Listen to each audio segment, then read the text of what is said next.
fi bọ̀ wá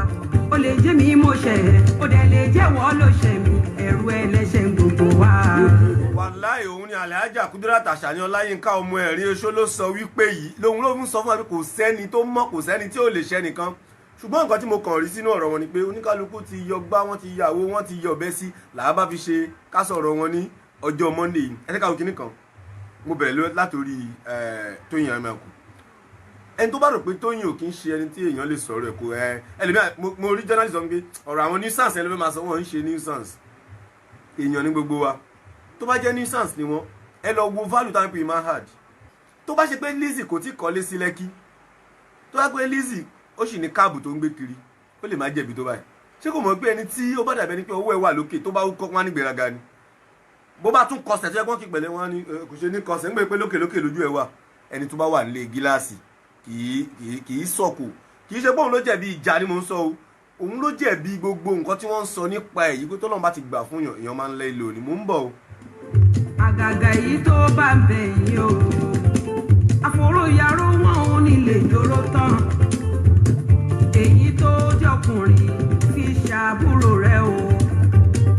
obìnrin alẹ́ wá bí ọ. Adeleke Abel ọgbọ́n inú ẹ káàbọ̀ sórí ètò sà Abdulateef Danlati akúṣe ọpọlọ àbá ìmọ̀ pẹ́yìn ni ẹ káàbọ̀ sórí ètò àwọn ọmọ ńkọ́ ẹkúṣẹ́ Ọlọ́run máa pẹ̀lú yín. ẹ̀yin náà ò kúkú lè sọ ibi tọ́mọ yìí lè dé ṣàmójúkúrò kí iléeṣẹ́ lè ga iná lága fúrú rọ̀ yìí má ṣe ṣùfẹ́ nìkan ga àǹbáláwù ò ń gbọ́. yóò ṣe dáríjì lágbájá ẹ̀ṣẹ̀ tó ṣẹ̀ mí àwọn tí wọ́n ṣẹ̀ wọ́n ń kọ́ ṣe kọ́ sí gba ẹ̀san aláwọn ló forí jẹ̀dá ẹ̀rù ẹlẹ́ṣẹ̀ gbogbo wa. ṣùgbọ́n gbogbo àwọn tí mo bá sọ̀rọ̀ o tèmi bá sọ̀rọ̀ o the same thing náà ni gbogbo wọn sọ Lizzy has to know one thing wọ́n gbé nìkan ní public sympathy àwọn olóṣèlú máa ń ní olóṣèlú tí ó bá jẹ́ pé bóyá wọ́n ba pátákó ẹ̀jẹ̀ wọ́n lọ ba pósítà ẹ̀jẹ̀ àwọn èèyàn máa fẹ́ràn ẹ̀ wọ́n máa nífẹ̀ẹ́ ó yẹ kó mọ̀ pé I think it's about selecting your fight nǹkan tẹ́mi rò nìyẹn o ẹ mọ̀ pé mo sọ pé Ìbàdàn ni Tóyìn Àmàkù ti wá kó ṣe mí ó àjárí o àkúdà àṣọrọ̀ rí ṣùgbọ́n if you want to fight tó bá fẹ́ jàjà kan tó bá fẹ́ ja ìjà kan wàá wò pé ṣé ìjà yìí worth láti ṣe jà nǹkan tẹ̀mí ń rò nìyẹn o pé ṣé ìjà yìí worth láti ṣe jà àwọn kan àti pé o gbọ́dọ̀ bá jà nítorí àwọn èèyàn tí nǹkan tó ń ṣẹlẹ̀ sí wọn lákòókò kan. hello. ẹ káàárọ̀ ṣé ọ̀sán Amẹ́ríkà lè wà ní. ẹ káàárọ̀ ẹ má sọ orúkọ yín ìfẹ́ kò ní ìdí abẹ́ mind.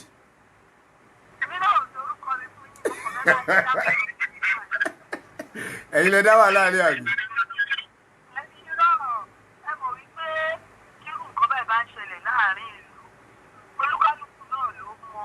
nǹkan méjì nínú àwọn tí wọ́n jọ dárò yìí oríṣiríṣi làwọn èèyàn tó máa dúró tí wọ́n máa tọ́ ṣùgbọ́n nígbà tí irú ní báyìí bá ti wà tẹ́ ẹ fẹ́ bá wọn tàn mọ́lẹ̀ pé káwọn èèyàn ká máa kàn dúró nínú ilé ká máa rò pé ó ṣe yẹ kọ́rọ̀ rí eré pàápàá jùlọ àwọn Yorùbá máa ń tètè kàn bóyá bí ó dàbí ọ̀rọ̀ tẹ́ ti sọ pé tí ọba ti ní nǹkan a ti fojú sun èèyàn tó bá ti ní lọ́wọ́ wípé gbogbo wa wò níta wọ́n máa ní ìgbéraga pàápàá jùlọ tó bá wá jẹ́ obìnrin ó dà bóyá pé ní orílẹ̀-èdè Nàìjíríà àwọn òfin fẹ́ ni àbí inú wọ̀ ẹ̀ ń tò sí àwọn obìnrin ẹgbẹ́ wa gan a kì í fẹ́ kóbìnrin gbọ́wọ́ sókè. tóbìnrin kan bá ti gbọ́wọ́ sókè tọ́lọ́run ti ṣàánú ẹ̀ táwọn Yorùbá pé bóyá aṣẹ́wó wọn á ní gbóògùn olóró ó lè lóṣòògùn ọ̀pọ̀lọpọ̀ tilẹ̀ tọ́jú náà. ẹ dúró ibi tẹ́ lọ yẹn gan ibẹ̀ ni kẹjẹ́ ká lọ torí nǹkan tó kọ́ fàjà ni pé bóyá wọ́n accuse ó dà bẹ́ẹ̀ ṣe sọ̀rọ̀ ọ̀rọ̀ yẹn ti ń tilt sọ́dọ̀ Alhaja Lizzy Anjorin bíi pé wọ́n sọ pé àwọn kan pè wọ́n pé wọ́n ní wọ́n mú ọgbà tí wọ́n wà ní Saudi tí ò dẹ̀ rí bẹ́ẹ̀ àwọn wá ní wọ́n padà wá ṣe ìwádìí pé lágbájá báyìí ló sọ bóyá Tóyìn Àmàkù ni ó sọ fún wọn Tóyìn náà padà dáhùn lórí ó tweet pé òun ò rẹ́dì láti máa bẹ́ nìkan fa àwọn kan àti bẹ́ẹ̀ bẹ́ẹ̀ lọ nǹkan tẹ́mi wá fẹ́ sọ lélẹ̀ ǹjẹ́ kò sàn kó jẹ́ pé mi ò gbóògùn olóró yẹn ni Alhaja tẹnumọ́ yẹn Alhaja Lizzy Anjorin ju ipe lágbájá ló sọ lágbájá ni kò sọ lọ. nǹkan tó dùn ni wípé kí ló dé tó jẹ́ kóbìnrin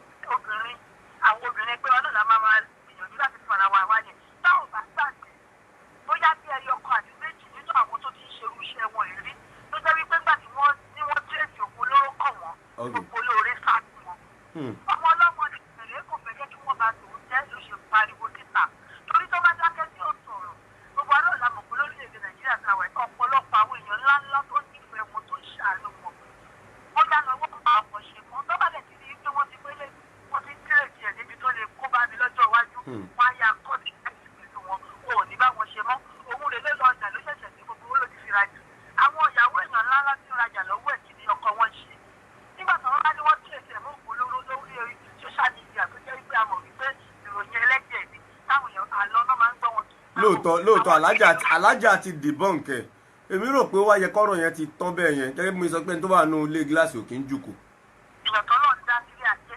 ọ̀pọ̀lọpọ̀ nílé ìtẹ́jú òmò ìkọ́kọ́ ni wọn ò kì í ṣọ̀rẹ́ ni o ṣùgbọ́n ìkọ́kọ́ lè fi fẹ́ yẹ kí gbogbo wa fàyọ ní pé àwọn èèyàn kan wà ajẹnifẹ́yìntì ni wọ́n lè bá tèèyàn jẹ́ wọ́n á jákẹ́ àwọn èèyàn kan bí irú ní ìsìnyẹn tọ́pọ̀lọpọ̀ bá rí dáhùn bá ní ṣàbòsí a máa rí wípé ó jẹ́ ẹ̀dá tó yẹ pé tí nǹkan bá ń lò lọ́kàn àsán tó bá lè ti tọ́ kò ní tọ́ nínú ẹ̀ ṣùgbọ́n irú ẹ̀dá bíi tóyìn ẹ máa rí wípé àwọn ajẹnifẹ́yìntì ẹ bá rọ pé ọ̀pọ̀lọpọ̀ ìrọ̀ ẹ má pe ẹnìkan lórúkọ ẹ lè fẹ́ràn ẹnìkan ẹ kàn sọ èyí tẹ́yìn bá mọ̀ nípa ti bí yẹn ni kò ní í da kò bójú mu ká torí àwọn tí tóyìn náà lè pè wọlé sìn mi ì fẹ́ kó dàbẹ̀ ni pé. èmi kò tiẹ̀ wulẹ̀ mọ̀ wọ́n rí ṣùgbọ́n ẹ wá jẹ́ ká wù sóhun nìkan ni tó fi wá jẹ́ pò náà máa wá jáde kó ṣe porúkọ ẹlòmíì tẹ́ ò bá dẹ́ gbàgbé nígbà tó ń sọ̀rọ̀ yẹn ó fúnra rẹ̀ ní kó má bínú kó kú sọ́ lóòótọ́. Tóyìn ò tí ì sọ pé òun lòun sọ bẹ́ẹ̀ kò deny kò dẹ̀ sọ pé no kò sọ pé yes ṣùgbọ́n kàn sọ pé òun ò rẹ́dì láti pé ìsinyìí ìgbà kan lòun máa ń lo ayé kí gbogbo èèyàn dá sọ́rọ̀ òun ó ní òun àti family òun private life lòun lè wọ́n sìn. irọ́ ó sọ kankan táwọn bá sáàgbé láti ọ̀rọ̀ ìṣẹ̀ṣẹ̀ ó ní wípé ẹni tó kọ ọ̀rọ̀ yìí fáǹsì òun ni gbogbo aláàmọ̀ bí àwọn celebrity nàìjíríà ṣe rí bí tó ìṣẹ̀wà yẹn kò ní rárá ní tó bẹ́ẹ̀ bí 3 or 5 million fans lẹ́yìn gọ́ọ̀mẹ̀ntì ṣẹ̀wà kò tí tó dáa tẹ́ máa kọ nípa wọn tí abẹ́ gọ́ọ̀mẹ̀ntì òun ò ní fẹ́ tó bá ti wọn tí wọ́n fèsì sí kankan lẹ́yìn kan kọ nípa ẹnì kejì wọn tí ò dáa ó yẹ kẹ́ mọ̀ kó lọ́wọ́ nínú kí ló dé tó fèsì tàbẹ́ àkáǹtì yẹn ní ìṣẹ́ bá lọ wò lórí ìkíní ẹ̀ ò ní rí mọ́ ẹ̀ kọjá kọjá adé oyè ẹ̀yìn náà lè tẹ̀ wọ́n sọ pé account not found àkáǹtì tó ní gbogbo píṣọ̀ tó fi ń ṣe oríṣiríṣi tó sláńdà àwọn èèyàn ó ti wá sí ìlú ẹ̀ ti mọ̀ pé jò lọ́wọ́. ó dà ẹ jẹ́ kí n béèrè yìí kan sí ẹjọ́ rẹ o ẹ tí ì sọ́dọ̀ alájà Lizzy Anjorin òbéèrè tí mo fẹ́ béèrè nìkan ló kù tí máa fi lọ́wọ́ yín kí ló tó fi jẹ́ pé alájà Lizzy Anjorin ni ó máa ń wà pẹ̀lú àwọn èèyàn òun àti àǹtí Rónkẹ́ Òṣòdì Òkè òun àti kinní kan bẹ́ẹ̀ mi yọ sọ pé alájà ò ní gbéraga bẹ́ẹ̀ náà ni àǹtí Rónkẹ́ Òṣòdì Òkè náà ò ní gbéraga ó fi jẹ́ pé alájà yẹn nìkan ló máa ń bá àwọn èèyàn ní yújù àgàgà láìpẹ́ ní recently lọ́ọ́lọ́ yìí. nítorí wípé tẹ́ ẹ bá wò dáadáa ó ti dá dúró kì í bá wọn ṣe òun ló máa mọ nítorí tó fi dá dúró kì í bá wọn ṣe owó ọjọ́ ṣe tẹ́lẹ̀ ó wá ti dá dúró nígbà tó yẹ dá dúró bẹ́ẹ̀ mi ṣe wò bóyá tó ń fà ní wípé ọ̀pọ̀lọpọ̀ wọn máa ń jẹ ìtura wọn ní káàbà gbàgbé nígbà kan ló máa ń bá ìyẹn wà nínú ayé ó wà nínú ayé. lágbájá fọ́kọ mi tàbẹ̀jọ fọ́kọ mi ibì kan lọ́jọ́ lọ́gbọ̀n ó dàbí ẹni wípé. hello èmi ń gbọ́ iná bí akẹ́kọ̀ọ́ bá mi sọ̀rọ̀ sókè díẹ̀ sí i ṣe máa dárúkọ yín àbẹ́ ẹ̀ mind àbí. ẹ jẹ́ ká sílẹ̀ lórí gbogbo ẹ̀yin àti oníròyìn àtọ̀rẹ́ àti gbogbo yín tẹ́ ẹ fẹ́ dárúkọ yín ó dàbí pé gbogbo yín ẹ máa ń bá àwọn méjèèjì ṣọ̀rẹ́ àti tàbí ẹ máa ń bá wọn ṣiṣẹ́ ní ká sọ ká má sọ pé ṣọ̀rẹ́. ẹ kò máa ń ṣe ọ̀tàṣẹ́ mọ̀ pé iṣẹ́ yìí náà ó kó gbogbo wa papọ̀ ní kódà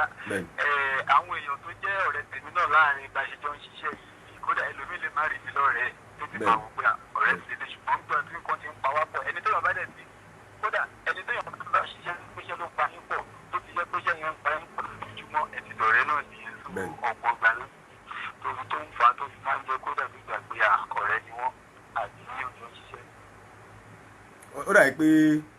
irú èèyàn wo ni alájà gẹ́gẹ́ bí ìrètí mo bè lọ́wọ́ ẹni tó lọ lẹ́ẹ̀kan tí mi dárúkọ wọn alájà Lizzy Anjorin ṣé wọ́n ló fi jẹ́ pé àwọn ni wọ́n máa ń ní ìyù pẹ̀lú àwọn èèyàn jù nínú kí lẹ́yìn rò pé ó jẹ́ bẹ́ẹ̀ àbí ẹ rò pé wọn kì í ní ìyù èmi ni mo fà sọ́dún sí. kò sí rọ́ nínú pé nítorí pé dábàá bí èèyàn méjì mẹ́ta léèrè náà wọ́n á mú irú kókó bẹ́ẹ̀ yẹn jáde pé àwọn ní pẹ̀lú lágbájá òun ní pẹ̀lú tá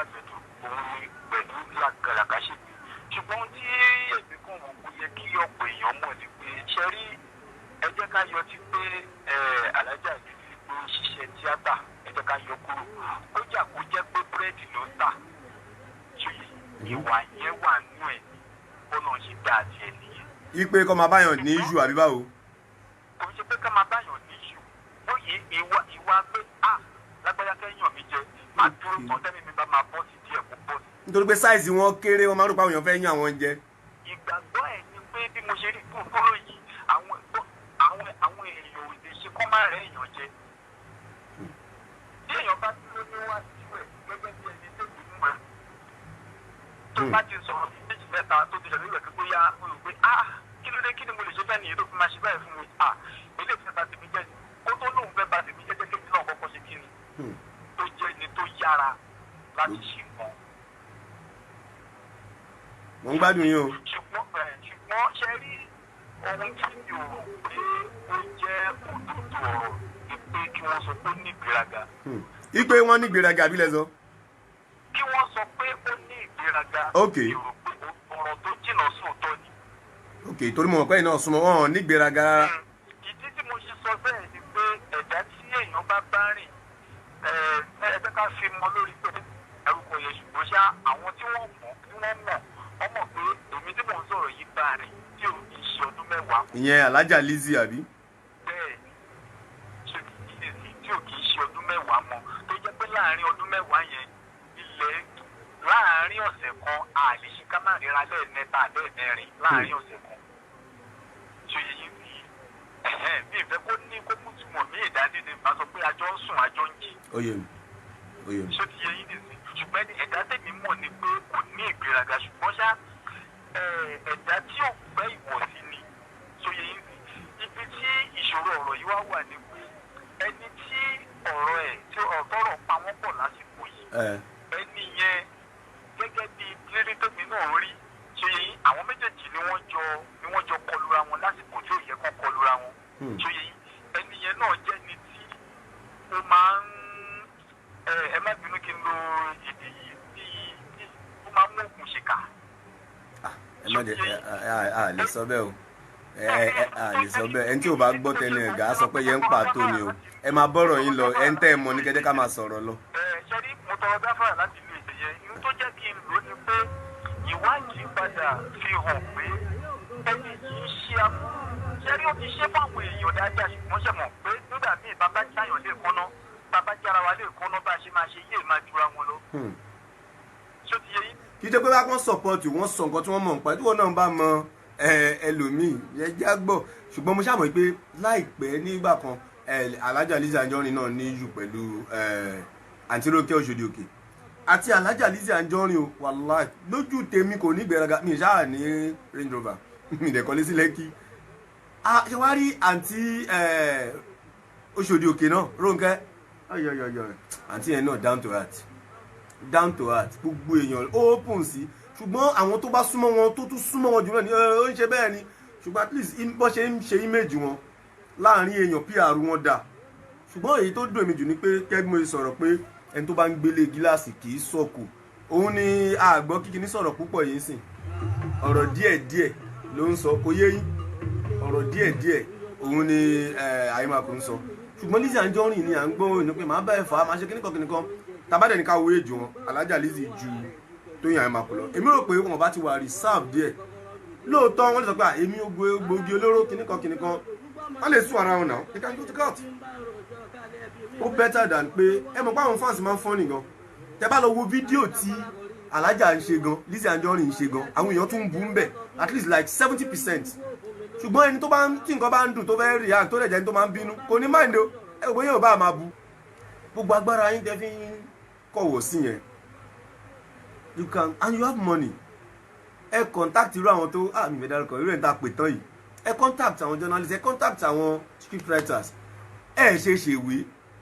ẹ kó jọ sínú ìwé kórìí báyìí kẹ́ reduce ẹ ṣe máa bá àwọn èèyàn lè rí bákan náà láyé mi ì pè yín láláṣẹ ju ẹ jẹ mí lówó èmi náà dẹ̀ jẹ yín £1 ṣùgbọ́n ẹ ṣèwé báyìí ẹ fílẹ̀ báyìí nǹkan táwọn foreign actors máa ń ṣe nìyẹn footballers stars celebrities nǹkan táwọn òde kì í ṣe ń kọ̀wé tí pọ̀ jù tó dá máa parọ́ èjì á kúrò nǹkan tó pọ̀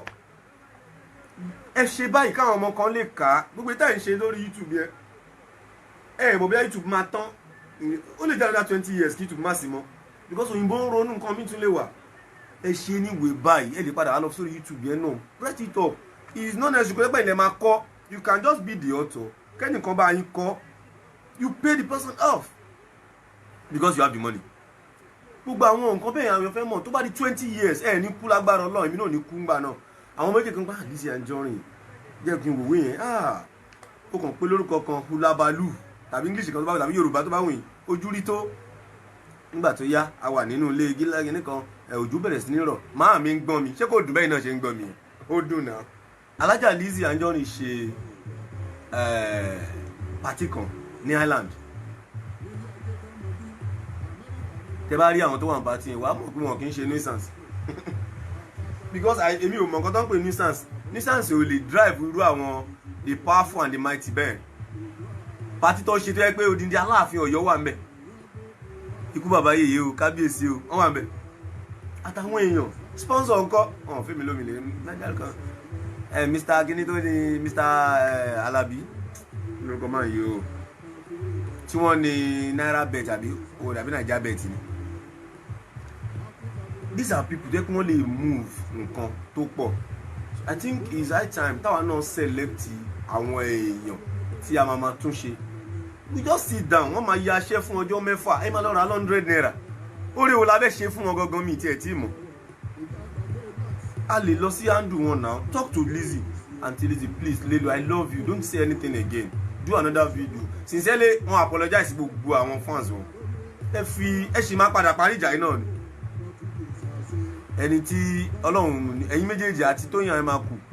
tí ó sọ̀rọ̀ púpọ̀ àti Lizzy tó ń sọ̀rọ̀ pé ẹ jẹ́ ká ṣe jẹ́jẹ́ o Ọlọ́run ní pa ẹ méjèèjì ṣùgbọ́n ẹni tí ó máa kú tèntọ́lá Ọlọ́run ní jábàjá o ṣe tèmi o èmi ò gba nǹkan kan lọ́wọ́ ẹnìkan ó kàn dùn mí pé mo ń try láti connect ẹnìkan ẹni tí mo sọ yìí he is a very close ally to Tóyìn Ayémakù but mi lè get wọn ṣùgbọ́n gbogbo nǹkan tó yẹ kí n ṣe tí mo rò pé ó yẹ kí n ṣe I think I balance the issue if I just remain ẹni tó tẹ́ bá ní ká máa wá ẹni tó jẹ̀bi akọ̀ǹtanra wa jẹ ni nǹkan tó yẹ ká máa wá ni pé àwọn èèyàn tí ó ń gbé orúkọ ìlú wa lọ sókè yìí ó yẹ kí a wá ọgbọ́n tí a fi máa ṣe àtìlẹyìn oríṣiríṣi fún wọn tí ó ń ṣe pé ká máa lọ ra síìdì gbogbo ẹ̀yin tẹ́ wà Ọládélé búra sí tó bá kí n ra síìdì 100 naira 400 naira wàláì mi ò rà ó lè mú ọ yàrá mi ò lè ra ìlú náà ta fíìmù tó bá fẹ́ rà mi ò lè ra 100 naira gbogbo wa náà la máa ń rà ìgbà tó máa ya fíìmù wọn máa lọ wọn á ṣe gbogbo ẹ̀ òun ló yẹ kẹ́lómi lùsì ọkọ òun ló yẹ kẹ́lómi lùsì ìyàwó òun ló yẹ kẹ́mi gùn nù òun ló yẹ kẹ́lómi ìdálára òun ló yẹ kẹ́lómi kúṣẹ́ ẹ wá rà 100 naira tó bá ṣe tí nǹkan tí ò dáṣe wá ní pt ẹ máa kílẹ̀ bí alábòsí ni ẹ̀yin náà lẹ kó bá wọn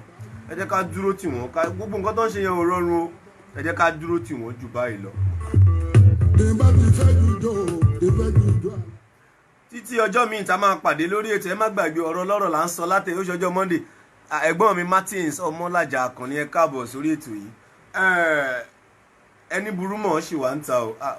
ẹ̀gbọ́n mi ti rà wọ́n ti rà níjọ́ tó ń rí mi báyìí wọ́n ti mọ̀ fáwọn máa ràwé wọ́n dẹ̀ ràwé wọ́n dẹ̀ fún mi lówó ẹni burú mọ̀ ọ̀rọ̀ lọ́rọ̀ tá a sọ tó ẹjá sọ̀rọ̀ ara wa ẹ má ra fake o ẹ kàn pè mí sórí 08033132123 08033132123 ẹ lè wá lọ sí orí YouTube channel mi ẹ lọ sí orí Ọ̀rọ̀míyàn TV OROMIYAN kò ń ṣe Ọ̀rànmíyàn o ọ̀rọ̀ mi ó yàn Ọ̀rọ̀míyàn.